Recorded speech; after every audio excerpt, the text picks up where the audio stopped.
Hello, Radhe Radhe. कैसे हो आप सब? आई थिंक मेरे हिसाब से आप सब अच्छे होंगे।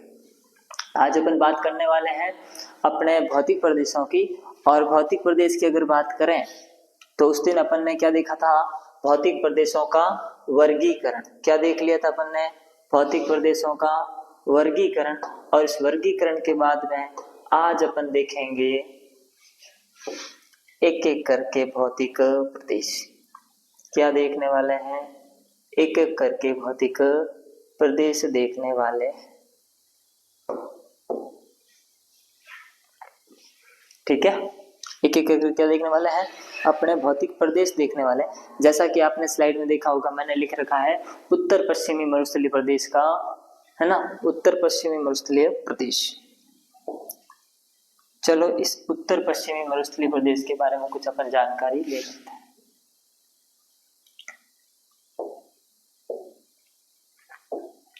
अपन किस वाले भाग की बात कर रहे हैं? अपन बात कर रहे हैं राजस्थान के इस वाले भौतिक प्रदेश की।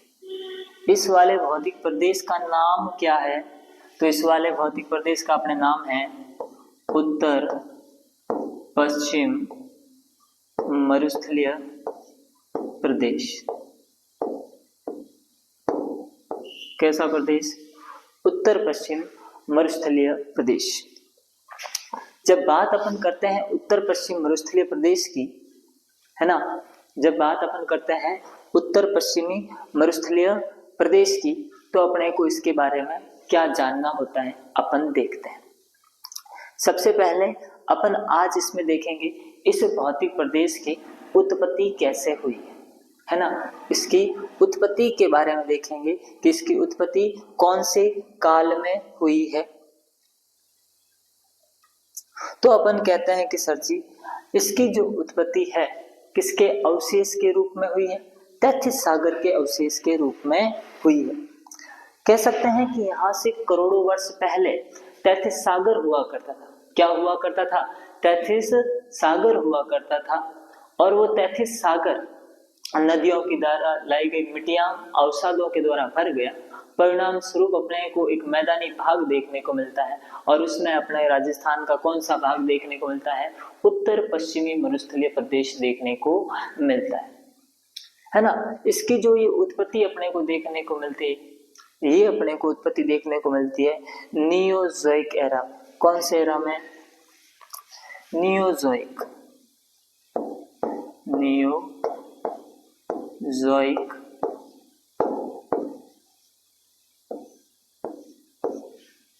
एरा।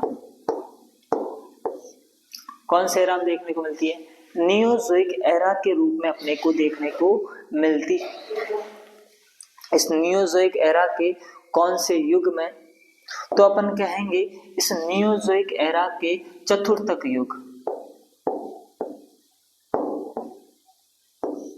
कौन से युग में? चतुर्थक युग। नियोजोइक एरा के चतुर्थक युग में प्लीस्टोसीन काल, प्लीस्टोसीन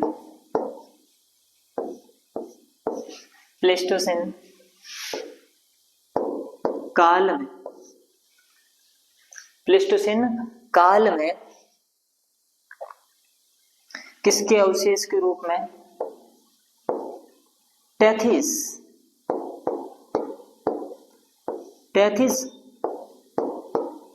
सागर के अवशेष के रूप में इसकी उत्पत्ति हुई है।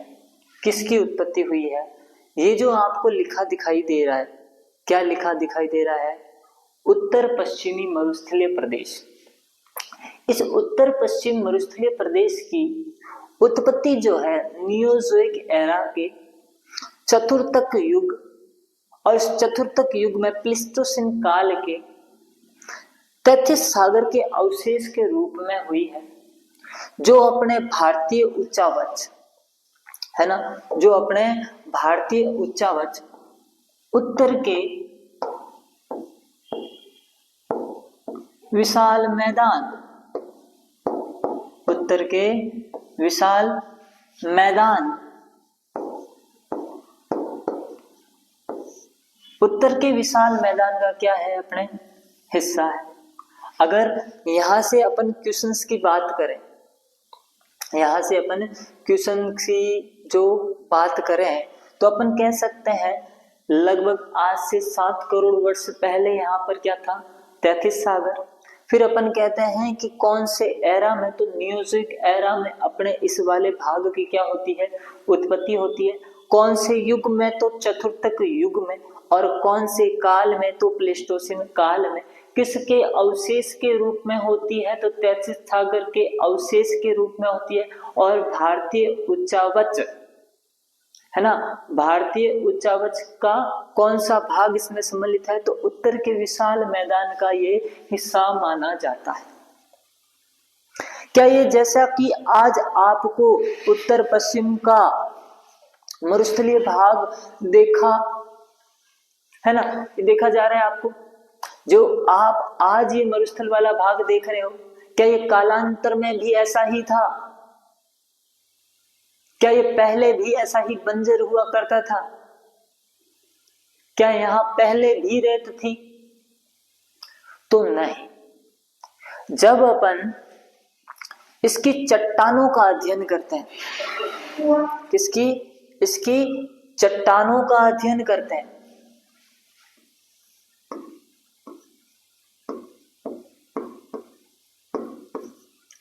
तो अपने सामने हमें अचंभित कर देने वाले कुछ परिणाम उभर कर आते हैं। आपको और मुझे जिन बातों पर विश्वास नहीं होगा, कुछ ऐसी बातें उभर कर हमारे सामने आएगी। जैसे अगर बात करें अपन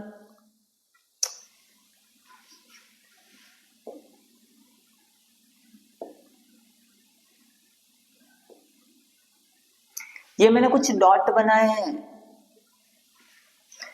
यहां से कुछ अपने को अवशेष देखने को मिलेंगे। एक एक करके मैं सबके बारे में बात करूंगा, एक एक करके मैं सबके बारे में बात करूंगा, लेकिन उससे पहले थोड़ा सुनना मुझे, ठीक है? जरा अपन इसे क्या कर देते हैं, जूम कर देते हैं, जरा सुनना। आपने फलोदी के अंदर एक क्षेत्र का नाम सुना होगा, उस क्षेत्र का नाम है बाप।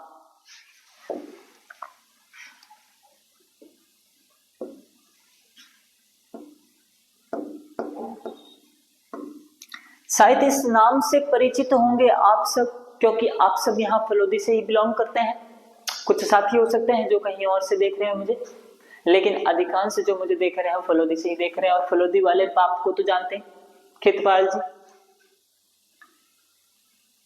वहां से अपने को हिमानियों के द्वारा जमा किए गए कंकड़ पत्थर देखने को मिलते हैं, जिसे अपन कहते हैं बाप बोल्डर क्ले। उसे अपन क्या कहते हैं, बाप बोल्डर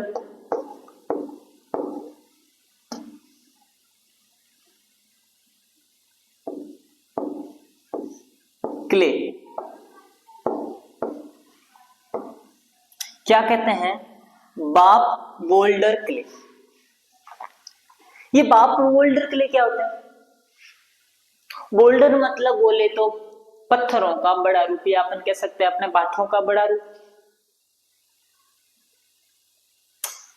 मैं कह रहा हूं कि इनकी जब यहाँ की जब अपन चट्टानों का अध्ययन करते हैं तो अचरज कर देने वाले कुछ परिणाम देखने को मिलते हैं। उन परिणामों में सबसे पहले अगर किसी का नाम आता है तो वो आता है बाप। बाप में अपने को बाप बोल्डर क्ले देखने को मिलता है, जो कि हिमानियों के द्वारा लाए गए कंकड़ पत्थर। थोड़ा बात को सुनना, मैं क्या कह रहा हूं, हिमानियों के द्वारा लाए गए। इसका मतलब जो अपने को यहां से कंकड़ पत्थर प्राप्त होते हैं ना,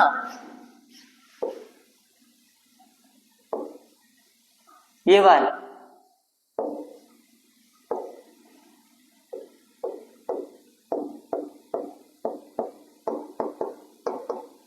ऐसे कंकड़ पत्थर प्राप्त होते हैं ना, उस पर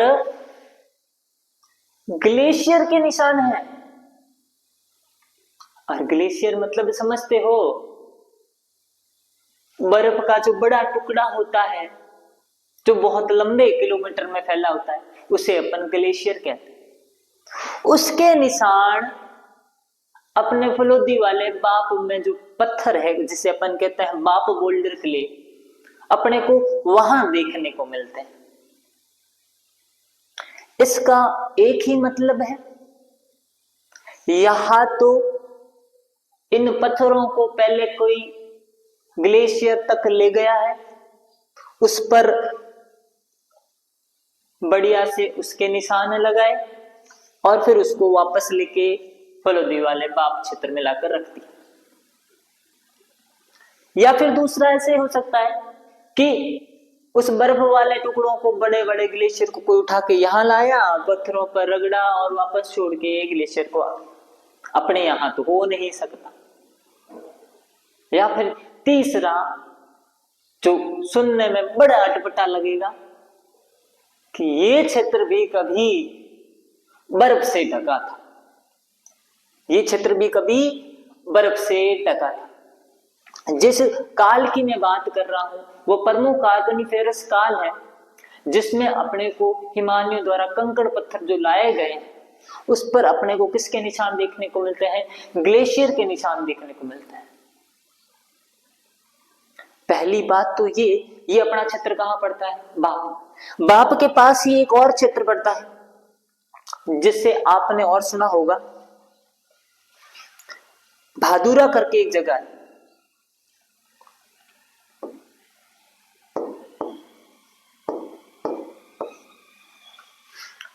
बाप के पास ही एक अपने को और जगह देखने को मिलती है, भादुरा। उस भादुरा की जगह से अपने को बालू का पत्थर देखने को मिलते हैं। कैसे पत्थर देखने को मिलते हैं?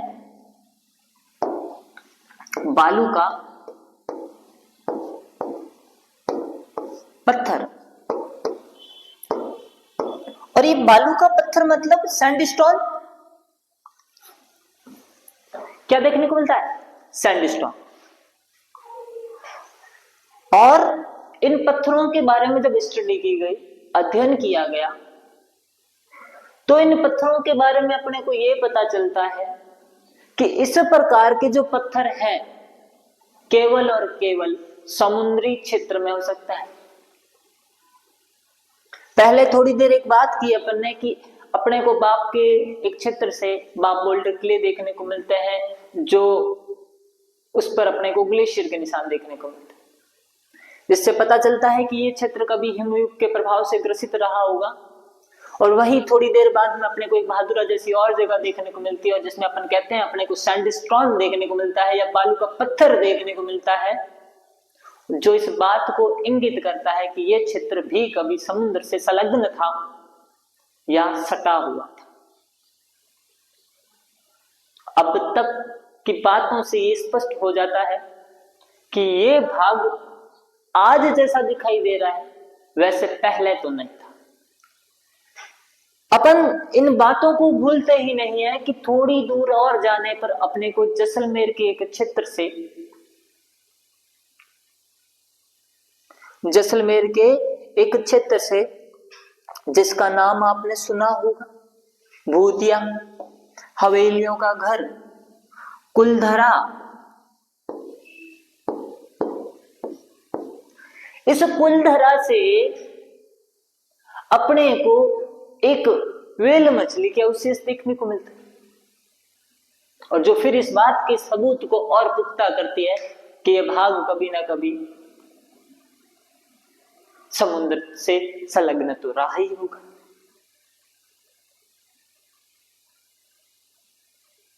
एक और जगह जिसके बारे में आपने बहुत सुना है ना भाई, जिसके बारे में आपने बहुत सुना है, और उसका नाम है आकल गांव, और इसी आकल गांव के पास में एक और पड़ता है ब्रह्मसर।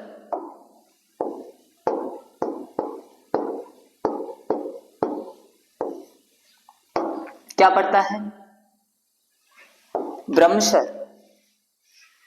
यहां से अपने को जीवाश्म, प्राकृतिक जीवाश्म के अवशेष मिलता है।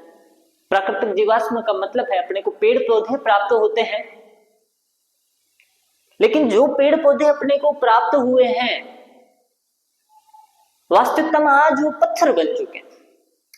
उनको अपन टच करेंगे तो अपने को महसूस नहीं होगा, लेकिन ये अपन कह सकते हैं कि वो एक जमाने में पेड़ रहे होंगे और उन पर तो बकायदा पेड़, वो कहते हैं ना कि जो पेड़ होता है पेड़ के ऊपर पक्षी निवास करते हैं, पक्षी अपना घोंसला बनाते हैं, तो उसके घोंसले के भी अपने को निशान देखने को मिलता है। पक्षियों के चुग्गे वाले निशान देखने को मिलेंगे। हाँ भाई, ये ऐसा कभी पक्षी यहाँ रहा होगा, इसने अपना ये थोड़ा बहुत बनाया होगा। लेकिन जिस प्रकार की वनस्पति यहाँ देखने को मिलती है वो केवल शीतोष्ण जो कटिबंधीय जोन होते हैं उसमें अपने को देखने को मिलती है, यहाँ नहीं देखने को मिलती। यहाँ वाली क्लाइमेट में वो संभव ही नहीं। एक आपने और नाम सुना होगा, है ना, एक आपने और नाम सुना होगा, लाठी, है ना, लाठी सुना होगा। इस लाठी, ये लाठी भी अपना जैसलमेर के आसपास है। पोखरण से लगाकर अपन कहते हैं कि मोहनगढ़ के मध्य 60 किलोमीटर फैले भूगर्भ जल पट्टी या जल की एक लंबी पट्टी जिसे अपन लाठी सीरीज कहते हैं। लाठी में अपने को टर्शरीकालीन चट्टानों के नीचे बड़े पैमाने में एक जल का अवशेष देखने को मिलता है। कहता है कि वो जल, इसके बाद इस टर्शरीकालीन चट्टानों के नीचे बड़ी मात्रा में जल देखने को मिलता है।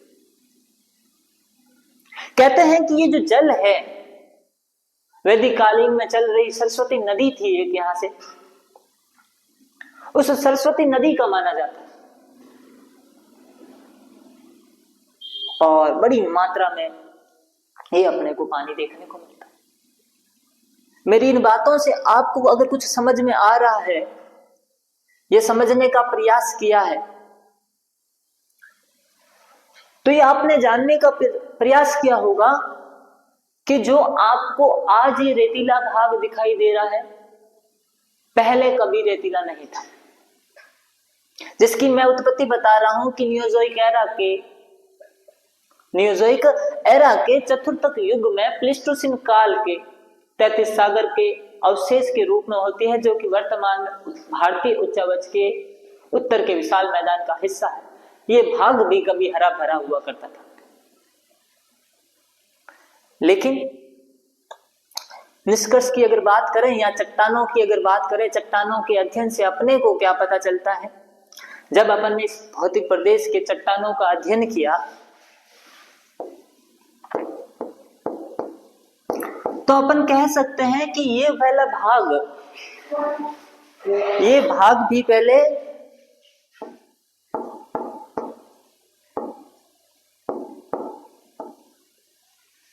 हिमयुग से प्रभावित था।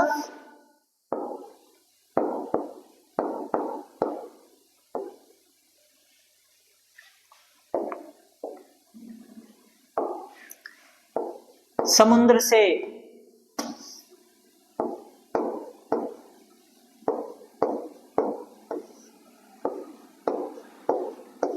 लगा था, यानी समुद्र के भी अवशेष देखने को मिलते हैं। यहाँ की जलवायु भी शीतोष्ण कटिबंधीय प्रकार की जलवायु रही होगी और वर्ष भर चलने वाली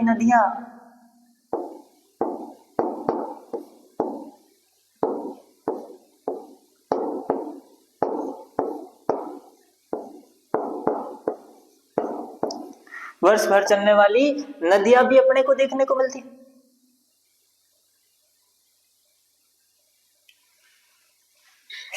तो आज वाले लेसन में केवल अपन ने ये देखा है कि इस मरुस्थलीय प्रदेश की उत्पत्ति कैसे होती है।